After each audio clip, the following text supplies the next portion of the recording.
Beyonce and Lady Gaga on Magic, a little different than the message you get when you call my phone because it just says that I haven't set up a voicemail account yet. Oh. Just not one of those things for me. Mike Barrett in over here, come rushing in this morning for another weekly installment of Good Policies. I understand that little man Ethan has a 2-hour delay today, huh? Yeah, 2-hour delay, so he's pretty excited about it. He was excited, you remember being a kid, the snow day. It's exciting. So we had a snow day yesterday and a 2-hour delay today, and I guess it's good to be a kid. Yeah, uh-huh. Kids. They'll be going to school in July, but at least they're getting some snow days. So been a long time since we've had a snow day anyways. Yeah. So this has been an interesting winter, my dear friend. What do you think? Yeah, this has been, I won't call it a true winter necessarily. You remember the winters. And this is the old joke, right? Oh, when I was younger, I walked to school in 10 feet of snow both ways with no shoes. No, that's not what I'm saying. But we had significant snow consistently. I remember it very clearly through most of my childhood and certainly into my early adulthood. So this is not an anomaly. This is kind of what we're used to getting in the past. So it's nice to see, right? I'm happy to see people are getting insurance on snowmobiles again. People are hitting the mountains. People are snowshoeing and cross-country skiing. It's fun to play in. But don't forget, it can also cause problems. Oh, it certainly can. Actually, Karen Thompson, who's come on board with us here as one of our afternoon announcers, you and I have mentioned this towards the end of last week's conversation. She and her family experienced a roof leak from all the snow that was up on there and the ice jam that started. Now, don't forget, I said it was ice dam season a week or so ago, and it truly is. I've seen a lot of people posting that they're concerned and that they're seeing some. And what causes an ice jam? Well, when you get this amount of snow on the eaves of your house and you're getting that heat escape that comes out the sides of your house, doesn't have to be much, just has to be enough to be a little warmer to kind of make that snow ice up in the nighttime, and you're going to get an ice dam. So that means everything above the roof line of where that ice dam is, when it melts, it's going to leak into your house if it doesn't have any other way of getting down.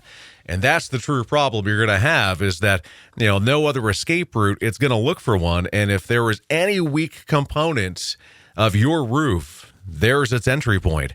And it's going to cause damage to the house. Now, do you have insurance for it? The true answer is most likely, because I'm speaking in a general sense, right? So there's going to be some policies out there that are basic form policies that wouldn't have coverage for that.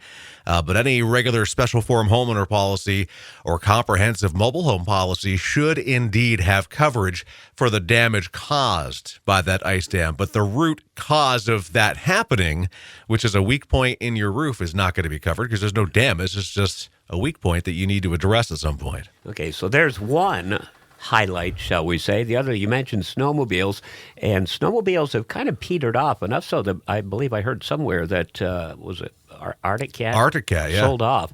Yeah. But that doesn't mean that folks aren't getting out and around in the snow here. We've got your side-by-sides. We've got all kinds of things that need insurance coverage. Now, remember, when you're out on the trail, you have to have insurance. And still some companies, homeowner companies, offer an endorsement where you can put an ATV or a snowmobile and list it for physical damage and or liability on your homeowner policy. And I will tell you that I don't advise that. I don't think it's well priced necessarily. Certainly not well priced for what you're getting.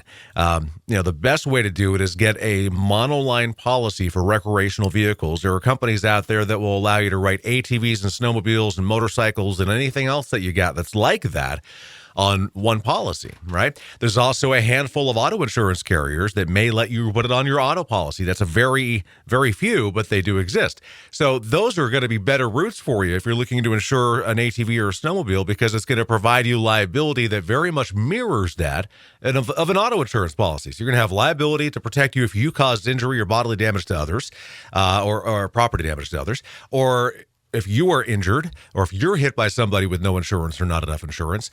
These are really good things to have. Plus, there's many enhancements that can be built into these policies. So companies like Progressive and Safeco and Foremost and American Modern Insurance Group and Dairyland, and the list goes on. Check it out. Check that out as a way to have proper coverage. I think you just led into my next question without even knowing it. And folks, we don't have bullet point notes, just so you'll know. No, we're flying by the seat of our ever-loving pants here. Yeah. So you mentioned that there are specific policies for those type of vehicles, but you said also, too, there are ways to endorse them on another policy. Are there significant differences in the coverage? You mentioned some of them aren't priced quite as well. Yeah, the biggest thing is I wouldn't recommend putting an ATV or a snowmobile on your homeowner policy, because all that's going to provide to you is liability if you injure somebody else or cause property damage to somebody else. And then if you choose physical damage, you'll have comprehensive and collision equivalent coverage, which is good. The biggest concern is if you become injured on your own unit, you will not have medical payments coverage, because medical payments coverage in a homeowner policy is clearly medical payments to others.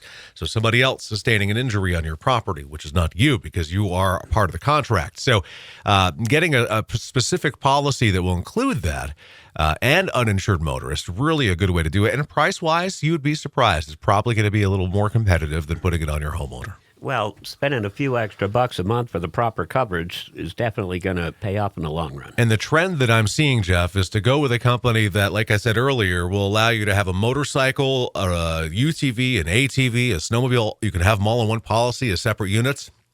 Best way to do it, right? Because with the way we know you're going to ride your motorcycle, that's a given. So you're going to have that insured. We know you're going to ride your ATV. The snowmobile, when there's no snow, do you really want to pay for insurance for it? No. But do you want to start and stop, begin and cancel a policy for that every year? No, it can be a little annoying. Plus, there's cancellation clauses in some companies, so you could be paying a little extra to cancel every year. So best way to do is if you have a couple of toys, put them all in one policy, take the snowmobile off. When you're done with it, put it back on. I have a lot of clients who do that. Well, the only other time I've seen a snowmobile being ridden was a video I saw the other day of a guy crazy enough to be taking his vintage snowmobile out on a lake in the summer. Sounds like a fun time. It was a cool video. I'm hoping I don't insure that person. So as we were talking about the roof damage and water leaking through the roof damage there, you said that they may or may not. Now, if somebody wants to check their policy with you or find out if they can get it from you, how can they get in touch with you? Very simple. Give us a call, 748-5224. You can find our office on Portland Street in St. Johnsbury, online, thebarrettagency.com. Google, Facebook, YouTube, and Instagram. Just look for Barrett Insurance Agency. And, Jeff, I will tell you, I practice what I preach. I roof raked my porch because that's a known problem for me. To have a possibility of ice dams there, I'm not willing to take that risk, so I always roof rake it when we have any more than 4 or 5 or 6 inches of snow. And believe me, every part of my body is regretting that decision yesterday because I'm sore, but I did it. So, well, I contracted a friend of mine, Ron Como. He and his buddy came up and took that 18 inches of snow off my roof. Good to hear. We're good in to hear. Safe shape. There you go. All right, good policies. Tuesday mornings with Magic at 8:35, and we're headed up to our Hometown Minute. First one of the week with Beans Homes, and next it's Walker Hayes, Magic in the Morning.